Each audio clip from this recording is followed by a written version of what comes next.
Ассалаумағалейкум құрметті ағайын. Міне бүгін сіздерге домбыра тартудың оңай әдісін айтатын болам. Міне мән беріп тыңдаңыздар. Міне жалпы домбыраны оңай әдіспен үйреніп кетуге болады. Санап табу арқылы, яғни санаймыз міне. Мысалы пернелері бар домбыраның. Бірінші перне, 2, 3, 4. Мысалы осы пернелерді санап бұлай басу арқылы оңай үйрене аламыз. Мысалы қараңыздар міне.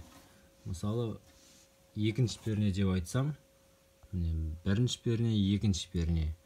Үстінен мысалы екінші перне десем, үстін басам. Екінші перне астында болса, астын басам. Үсті, асты міне. Екі қылы болады, ішек деп атайды.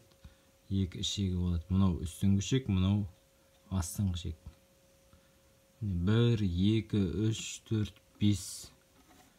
Міне осылай санап табу арқылы үйрене аласыздар. Мысалы 2 сан беріледі, 5 пен 7 десек, мысалы 1, мына ең бірінші 1 болады, 1.